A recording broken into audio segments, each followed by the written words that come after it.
Actually, no, no camera. Okay, so we're good. Okay, fantastic. All right, so thanks for joining. I'm just gonna do a quick screen share here. Um, uh, so we can share my screen. Just bear with me for but one moment.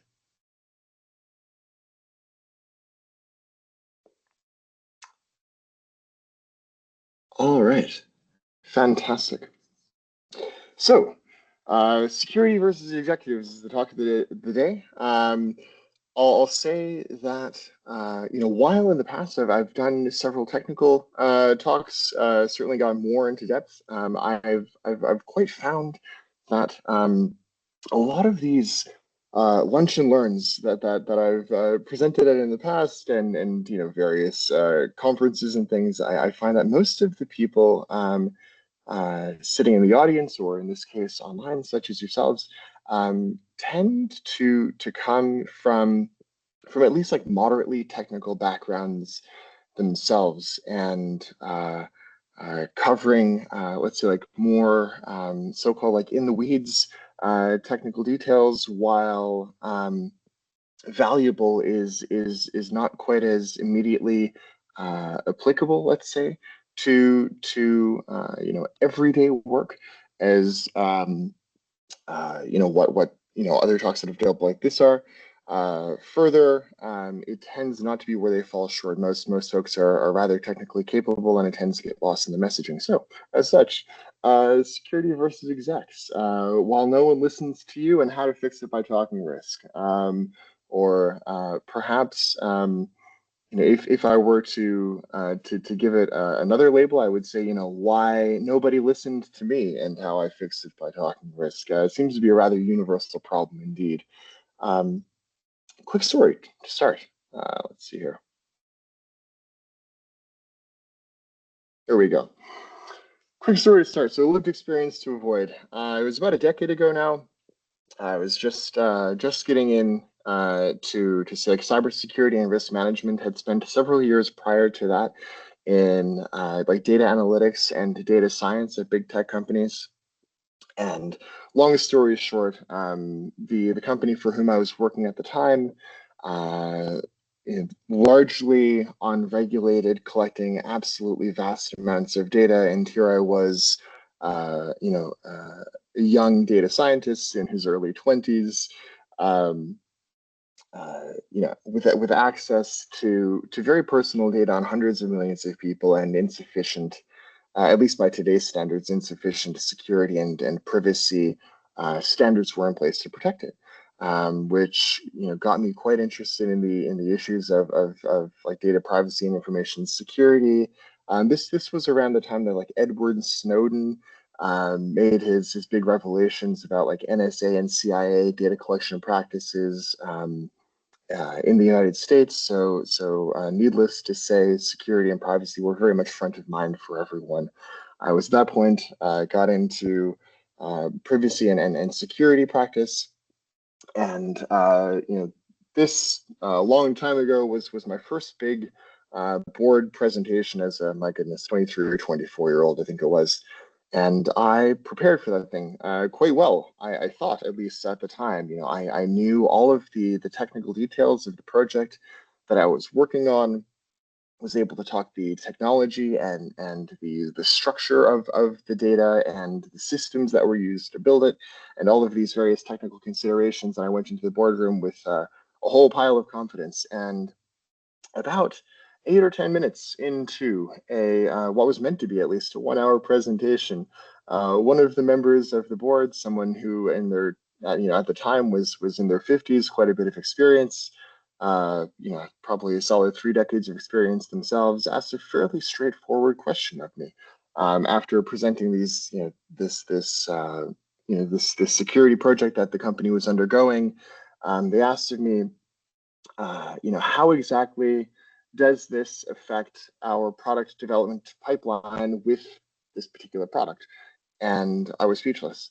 Had no idea what to say, because here I was, very well versed, indeed fluent in the technology and the technical specifics of the project, but paid not enough attention to how exactly my project on my team affected the business as a whole, affected revenue lines, affected the overall company's go-to-market strategy. And naturally, as a member of the board of directors, they were thinking, what exactly does our revenue and profit forecast look like for the next several quarters? And they were basically asking that of me, how exactly does your technical project fit into the company's overall business strategy and help it remain a going concern and ideally, very, is as profitable as possible.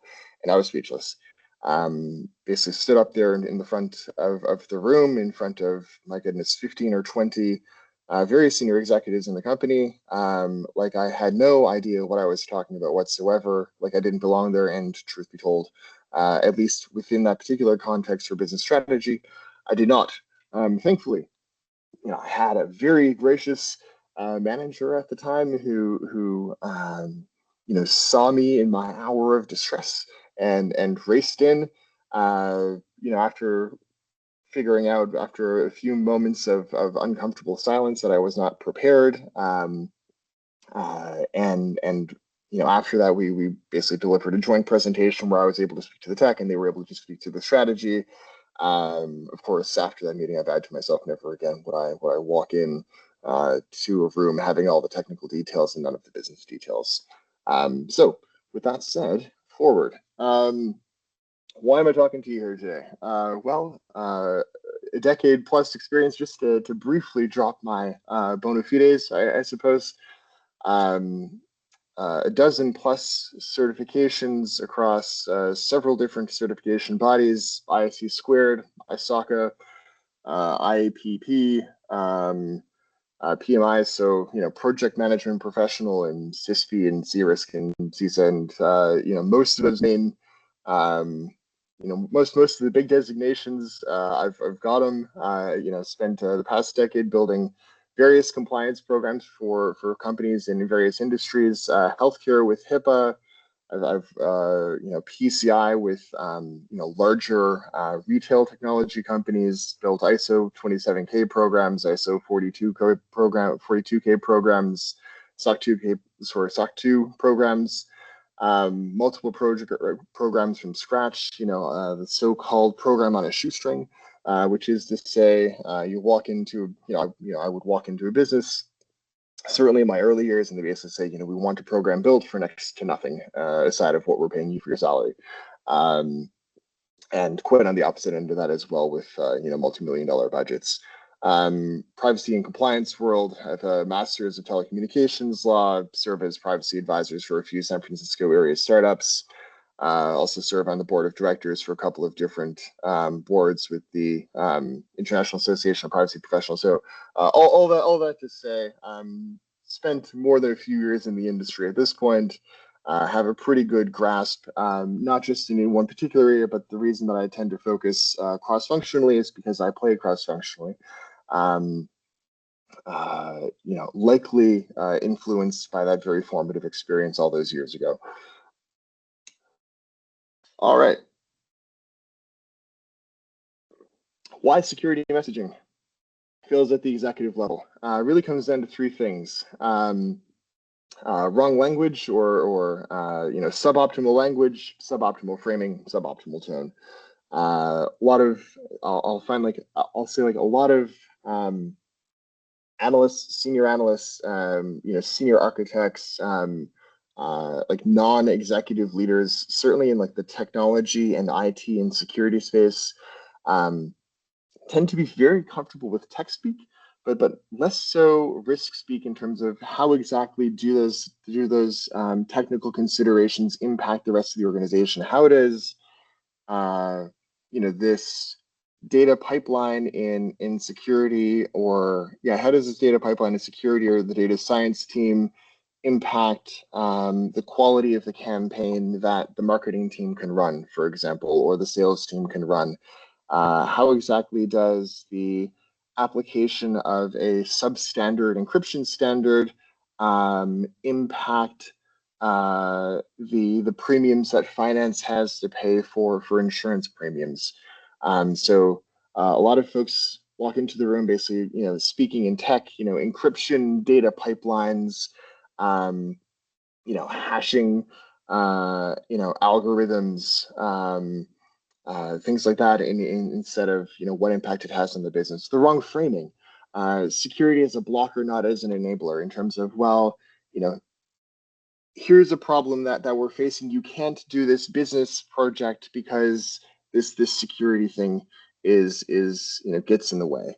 Wrong tone, alarmist, not strategic. We'll get into that later, but all too often approaching problems in terms of here's the consideration. Oh my goodness, absolutely everything is falling apart. Instead of here's the situation. How exactly do we leverage this operational context to benefit the business? Within its own operating context.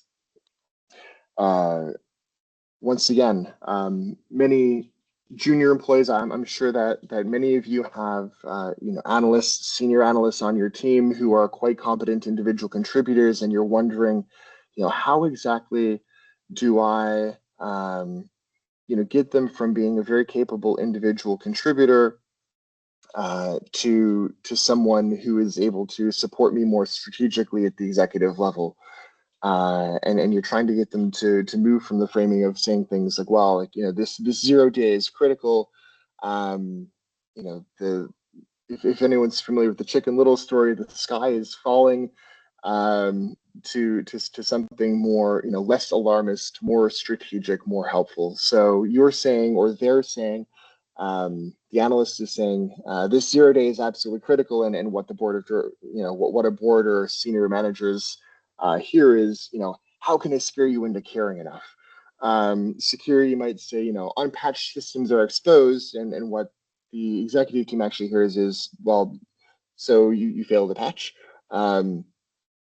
Security analysts might say this could lead to data loss, and the executive here as well.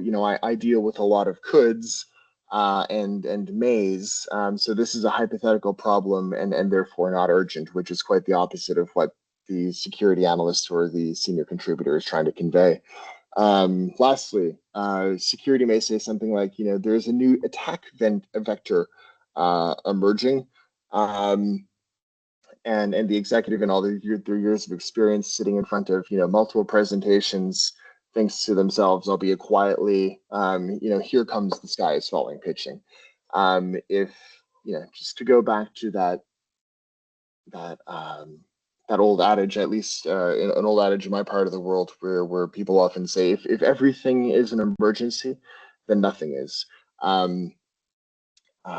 So that's not to say that in truly exceptional times, a sense of urgency cannot be delayed, or sorry, conveyed. Quite the opposite.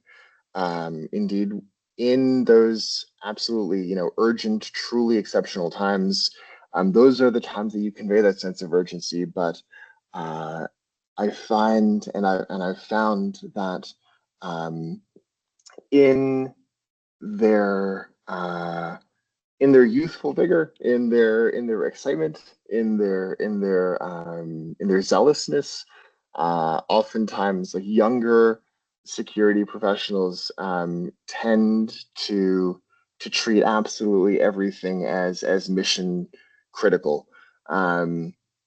And absolutely needs to be resolved now. And indeed, as I'm sure many of you know yourselves, as you're speaking with senior leaders or executives within the organization, if you approach conversations where absolutely everything is an emergency, then pretty soon your message falls on deaf ears because the person with whom you're speaking thinks, oh my goodness, well, here they go again, which is quite what we want to avoid. Who you're competing with for executive attention? Short answer is everyone. And indeed, every functional leader or department lead or, say like certainly like mid-level managers across the organization, be they in sales or products or ops or marketing or security or wherever else for that matter.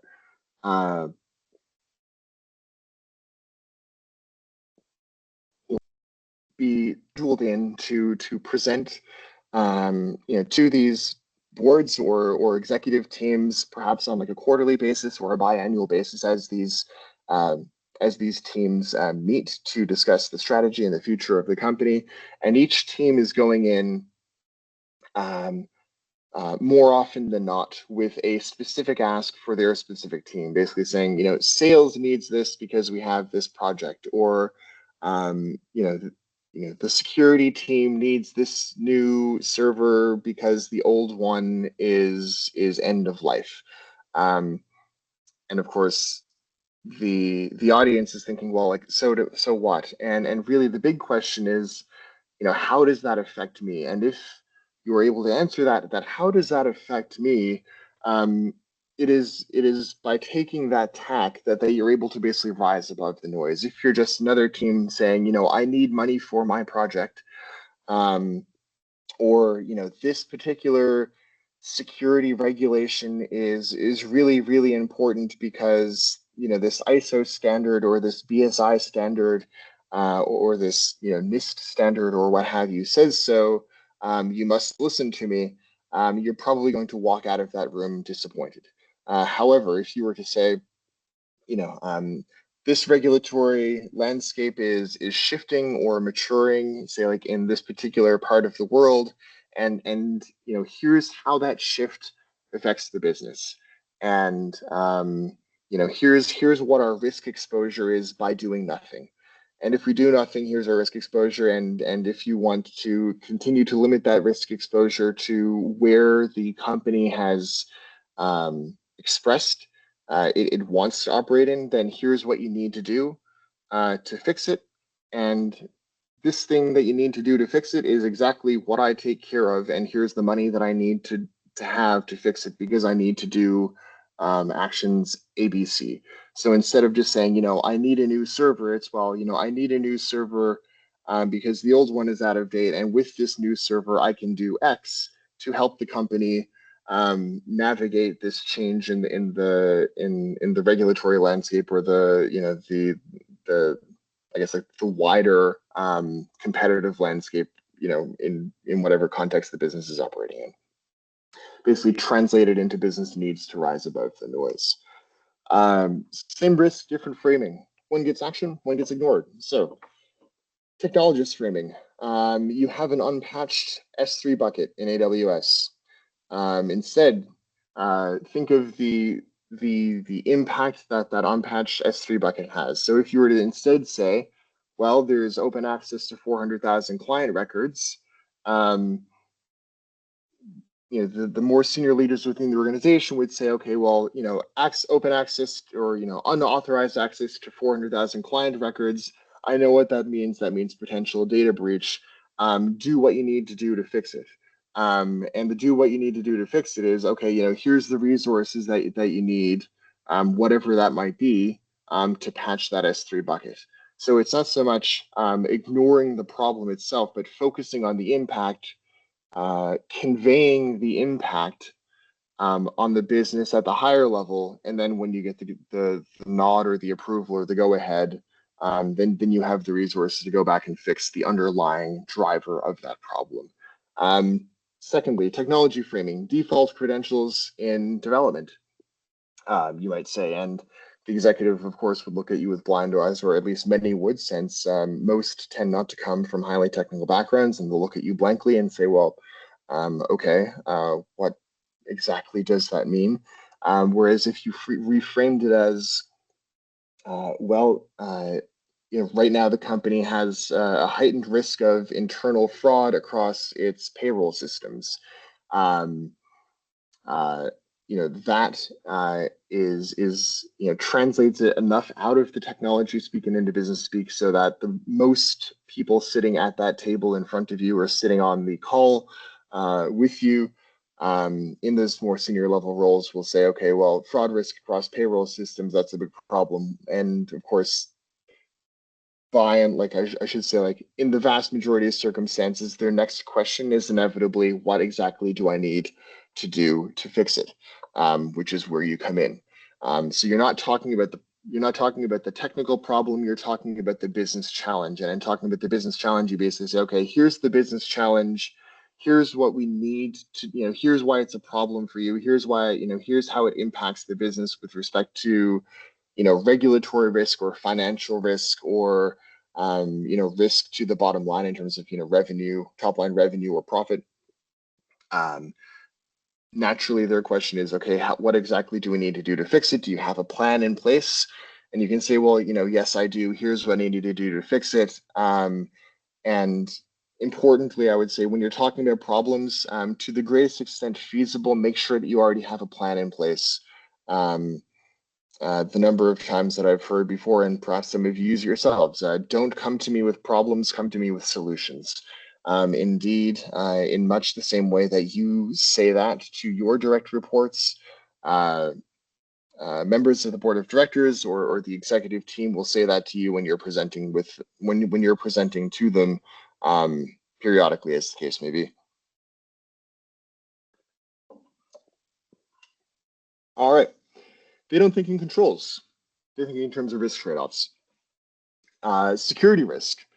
Lateral movement after credential theft. So it's not so much, the senior people within the organization don't much care per se about, say, an outdated encryption standard or say like old credentials that belong to an old employee. They don't care about that problem in and of itself. But if you translate that problem into, well, with these undeleted or, archived user credentials that belong to past employees that should have been deleted but has not been yet, increases the risk, plausibly increases the risk of a bad actor getting into your organization and moving laterally across the organization to, exfiltrate various types of information that they understand. So don't talk about the old user credentials, talk about the risk of lateral movement. Compliance risk. Don't talk about, say like a particular court ruling or a particular article within GDPR, basically say, well, GDPR article, 37 says this, and be super impressed with yourself for being able to quote verbatim the article in front of, any given audience, whomever they might be, but rather to basically say, here, to basically talk at a high level and say, well, here's the regulatory landscape within the EU bloc. Here's what we need to do. Everyone, just about everyone these days knows of the hefty financial penalties, say, associated with GDPR, just as but one example. And basically, the message is, when you're speaking with the senior executives or the senior members within the organization, or a member of your team is on your team's behalf, the message is not, we must abide by Article 37, but rather, here's the regulatory risk, here's the operational risk that the company faces as a result of not doing this. Because of the scope of exposure, it's highly likely that if we do nothing, this will happen. If you can assign a less probability to it, all the better, but certainly never ever make up numbers lest you wreck your own credibility.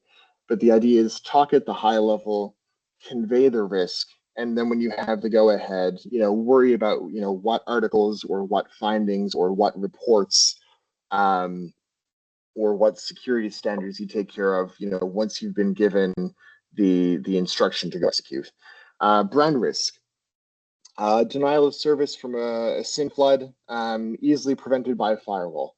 So, once again, don't talk about, server level configurations with executives. Those are, analysts and I guess like architect and IT level discussions internally. Rather, what you're talking about with the executive team is basically, how exactly might the brand be damaged if the company's website were to become unavailable as the result of a denial of service attack. So don't talk about the mechanism that is being used to impact the organization, talk about the impact to the organization. Opportunity cost, for example, delayed market entry due to a failed audit. So don't talk about the risk of the audit itself. Talk about, the, how exactly would the business be impacted if the company did not pass, successfully pass an audit. Many cases, certainly in North America, at least in my experience,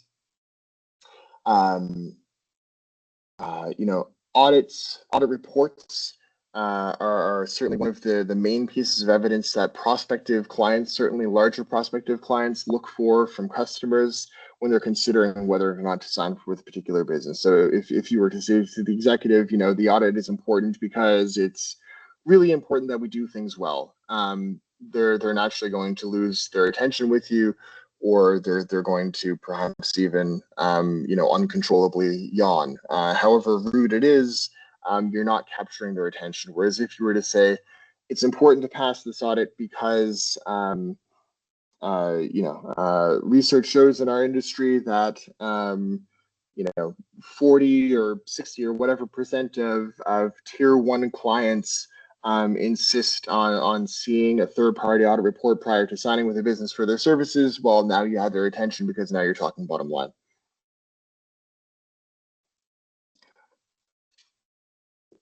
Big questions. How will this protect revenue? From their perspective, of course, how will this protect revenue? Why is this needed to maintain compliance? Will this reduce our legal exposure? In other words, will this reduce our risk exposure? How does this help our clients' security concerns? Basically, how do we protect ourselves? How do we protect our clients? How do we protect our brand? How do we maximize revenue or profit? Those are the concerns, and whatever problems you're coming to them with, whatever proposed projects that you're coming to them with within your operational context, it really needs to answer one of those questions. It's not technology, it's not process, it's not documentation, it's profit, it's branding, it's reputation, it's growth. Address those questions, address their questions, and they'll address your concerns by properly resourcing you. Different models, different outcomes. Security Pro might think in terms of threat, vulnerability, and control, whereas the exec thinks in terms of overall business risk, therefore business exposure, therefore business impact, therefore we must make a decision. Shift your thinking from the Security Pro's paradigm of frameworks and benchmarks and standards to cost and liability and PR aspects, or PR optics.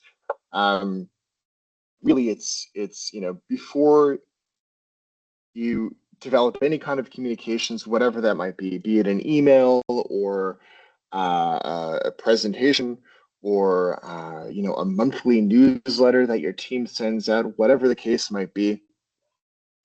Put yourself in the perspective, or ask whoever whatever direct report on your team you've assigned with putting together a particular report or piece of communications, or you've assigned to give a particular presentation. It's have them think in terms of a major investor in the business or the CEO of the business. Is the CEO or the major investor going to be concerned with the details of server configuration? Almost assuredly not.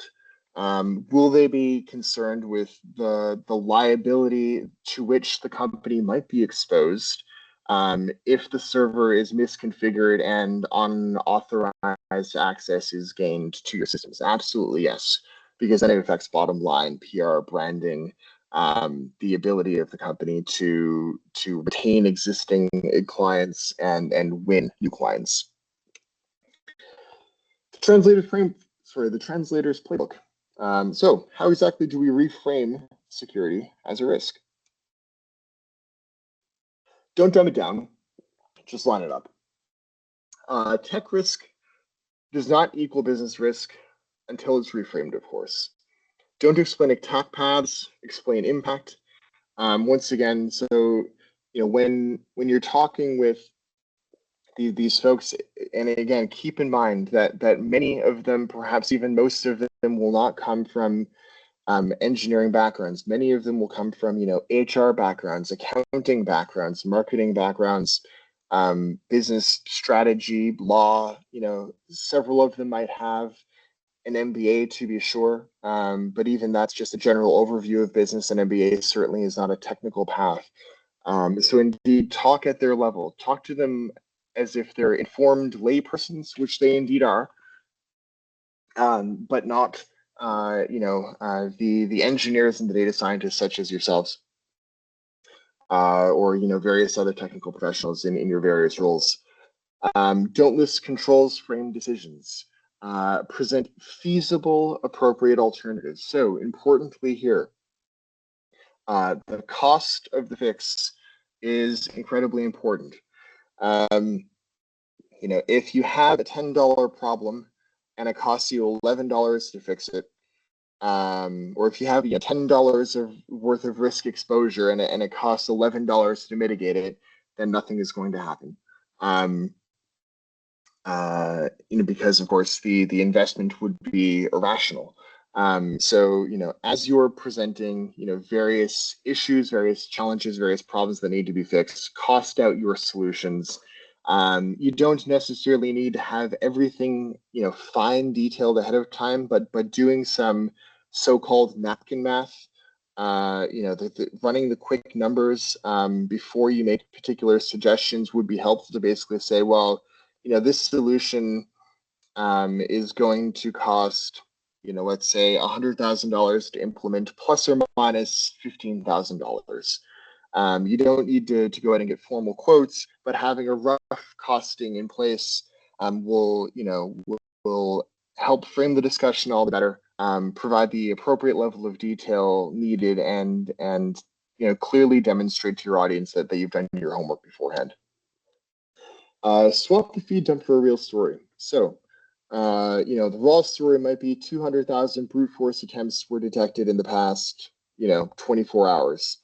You could translate that to risk of unauthorized access to dormant accounts used for financial disbursements. Raw piece of data might be, well, we have a misconfigured storage bucket, says, your AWS architect on your team, perhaps. When in front of these, again, senior managers, senior leaders, it might be translated to, well, we have a problem of unsecured access to client contracts that are under non-disclosure agreement.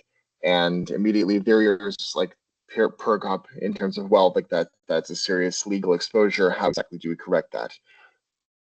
So once again, translating to business risk, not technical risk. The universal business language is dollars. Indeed, dollars and cents when you're talking profit, when you're talking revenue. It doesn't matter where you are, be it in Canada or Brazil or the UAE. When you translate your business challenges, your projects instead of talking technical details, you're basically saying, if we were to do this, here's roughly the return on investment that we would reasonably expect, and here's the time frame over which we would expect it. Maybe a 3x ROI over in the first 9 months once completed. That they understand. Whereas if you start talking about server configurations and various hardware capabilities and so on and so forth, all that they hear is cost. If they don't hear ROI. Even when you're talking processing power, they don't hear ROI. But if you talk bottom line, here's how it's going to impact, how we do these things operationally. Here's what this piece of technology or this project contributes to. Now you're talking their language. Controls can clear the runway, indeed, and not just set up speed bumps. Good encryption practices can certainly give you more options for flexible IT infra.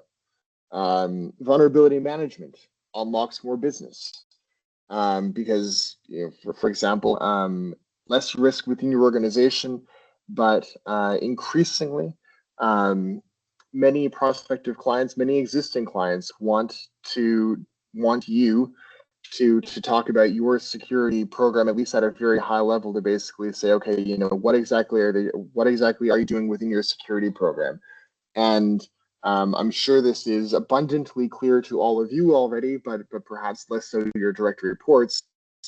They don't care about your security program in and of itself. What they want to hear is, are you guys, are you, the client that I'm considering, doing the right things internally so that if I were to become a customer of yours, I don't need to worry about technology risk?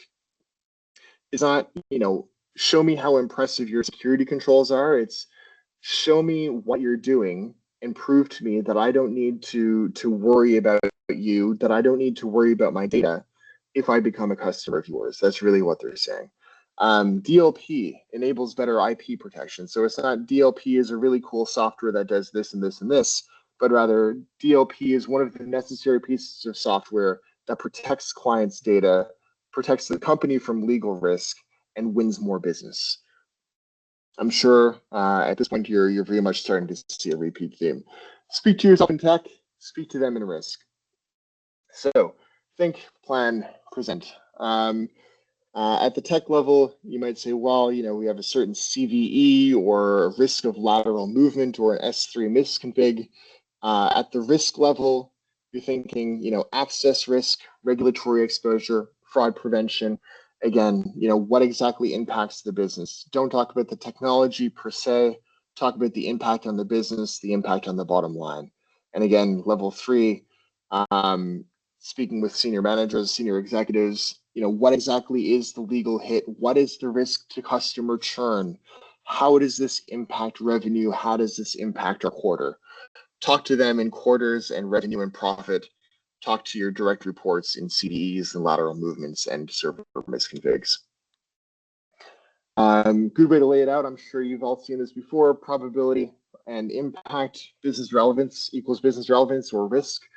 Looking at the top right-hand quadrant here, high likelihood, high impact. If you have a risk that's high likelihood and high impact, obviously, immediate action is required. Alternatively, at the or conversely at the lower end, low likelihood, low impact. Generally speaking, an entirely acceptable risk. Importantly here, not all risks need to be mitigated, need to be operationalized.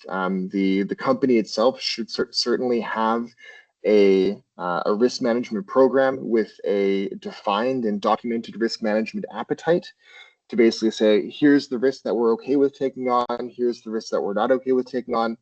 And your job as a technology manager, as a risk manager within the organization, in whatever context you work within, is not to eliminate all risks, but to basically manage risks so that it exists within, so that the aggregate risk exists within the bounds of what the company has explicitly said ideally is acceptable or perhaps even desirable.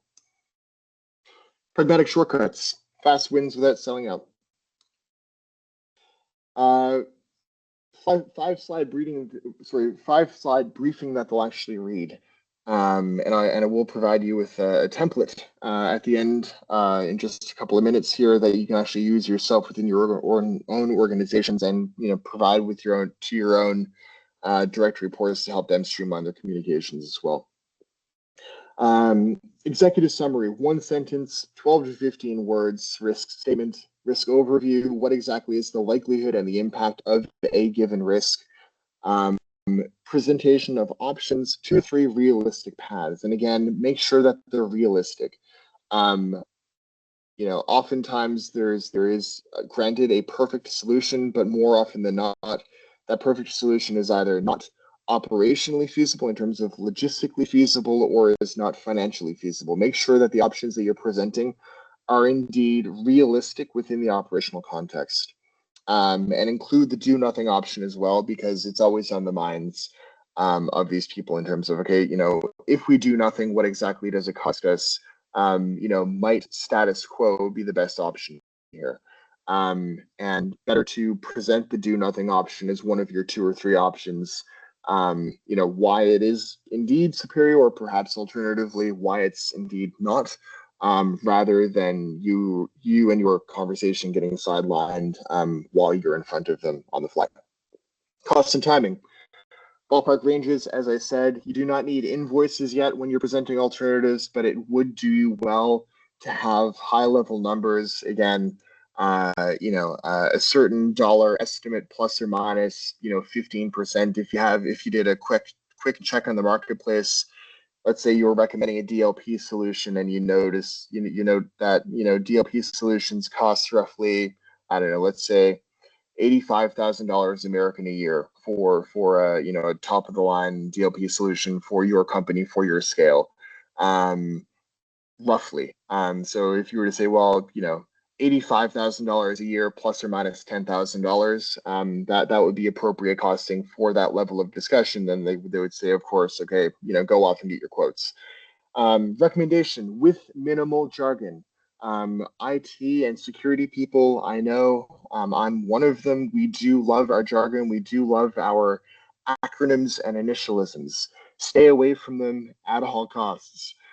As soon as you start to use jargon and industry speak or practitioner speak, your message is going to be lost in the wording of it. And of course, briefly substantiate your rationale whenever you're providing recommendations. Always show the cost of ignoring the risk. Indeed, doing nothing is a decision and it carries a risk. Use counterfactual framing. If we don't act, then this. Helps expose passive acceptance of high risk conditions. Remember, most execs don't or won't give you the no, but they'll default to saying, later, or, thank you for your recommendation. We'll consider it and come back to you. And of course, they don't. Be very clear in your recommendation up front. Be very clear in your cost of doing nothing, or perhaps your benefit of doing nothing. Make it clear, what recommendation you're going with and why. And sometimes, indeed, the best course of action, at least for the time being, is to do nothing. If your recommendation is to always spend on the most expensive solution, the most involved solution available, you'll quickly be seen as the person that likes to spend to build their own empire within the business, and not a strategic business partner that operates within the business. Put yourself in their shoes, how they view the business, and sometimes, for the sake of long-term success, indeed, when it's the most reasonable, the best recommendation is what's best for the business on the whole, and not necessarily what is best for your team. Sometimes if you fall on the sword, you're seen as the team player, and you win the longer you employ. Security is not a separate strategy; it's a support mechanism. If the business has a goal of expanding into the EU market, then they need to figure out their security tie-ins with various regulations, GDPR, DSA, AIA, etc. If the business goal is to reduce churn, then one of the things that they'll want to do is make sure that client data is secure by way of securing the content management system or the client management software. If the business goal is M&A activities over the next 12 to 18 months, perhaps the security tie in there might be, for example, protection measures for IP leakage. Always translate the business goal into security tie-ins to basically say, okay, how can me and my team support the overall organization to achieve its goals? And when I'm facing problems within the security team, how exactly does that translate into business risk? Indeed, we do not operate in a silo. Not art, just theater. Sorry, not art, not theater, just alignment. Simple, and I'm not going to say like not reductive, but certainly the simpler the messaging, the less crowded the messaging, the better it is for you. So instead of very busy slides with large complex diagrams, or slides that are packed with paragraphs upon paragraphs of words, keep it simple. A couple of bullet points, maybe a heat map. maybe a small diagram or a time series chart to show the volume of vulnerabilities over time across the organization. Um, you want the information to be digestible at a glance. Use operational language, user operational language, delays, downtime, vendor exposure. Keep it focused and succinct. For example, a 3x3 or 4x4 matrix for your heat map. Don't get into the quote unquote in the weeds details of particular standards. What you're trying to convey is the top level takeaway. Basically, again, what is the threat? How does it impact the business? What do we need to do to correct for the risk? And what are the best options available to us? Answer those 4 questions, carry the audience through that journey, and they don't need to go away and think, because you just basically brought them through the thinking process for them, ideally in a way that makes the next step abundantly clear. Finally, into presentations. So, executive risk summary. I have a downloadable template for you that I'll share in the chat presently. Actually, I'll just share that here with you right now. Just bear with me for but a moment. Oh, it seems that I don't have the ability to share.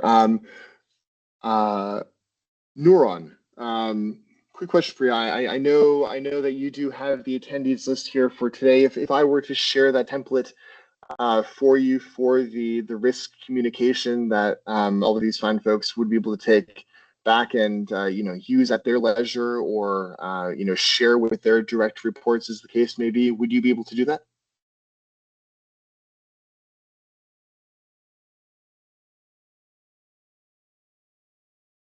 Seems that there might be a problem with the mic, but indeed, what I'll do is I'll share it with the. Okay, excellent. Share with the attendees after the session. Okay, thank you very much. Thank you very much for your time. I'll just say in closing, this is indeed a universal problem. Kevin, could you please share the link? You can share the link on the chat here for the document if you have. I don't have a link because I developed it for several members of my own team. So it's not an online resource, but rather a resource sitting locally on my computer. But what I'll do is I'll be sure to share that with Nora, and as soon as this presentation is done here today, and I'm sure he'll share it onward with you as well. Okay, great, thank you. Yeah, so the big takeaway here is, we are ourselves. This is not a problem that just security faces. Indeed, I've worked on, again, data science, data analytics teams in the past. They're down in the data, and everything is a data problem to them. And in the same way that, say, security teams find it difficult to translate security problems into business strategy and business risk, so too do data teams find it difficult to translate data problems into business risk, or accounting problems for accounting teams into business risk, so on and so forth. This is not a challenge or a hurdle that is particular to security, but indeed exists across the entire enterprise. But as leaders yourselves, I've no doubt that you have people reporting into you within your security and risk and IT context that are absolutely fantastic individual contributors. And it is your job as managers, as leaders within your respective organizations, to basically guide them from being very capable individual contributors to being able to open their eyes, let's say, look out of their immediate function and see the bigger picture across the enterprise as you do, to be able to adeptly and capably speak on your behalf when you yourselves are off doing even more higher value work again. And the way to do that is to translate technology and security and technical details in a way for a general audience that speaks to the concerns that they themselves are facing. So if you have a project where you need to work closely with marketing, it's not, hey, security has a problem, can you help us? It's, here's a security challenge, here's a project that we need to do, and here's how this project benefits you on, Mr. or Mrs., senior marketing manager on your team. Here's how it benefits you and your work. Perhaps, from the marketing perspective, here's how this security project over here can be leveraged to improve branding with customers. If it's on the HR side, it's, here's how this security project here can be leveraged to, improve, say, like employee retention, or perhaps even talent acquisition, going out to the marketplace to find talented employees that want to work with strong, secure, leading edge organizations. Basically, think about your problem and how it solves their pain, is the best way to do, and that's the case for executives and functional leaders alike. So I do hope that you take some value out of this, and that you will take some value out of the document that will be shared with you presently. And with that said, thank you very much for your time. Pleasure speaking with you all, and have a great day.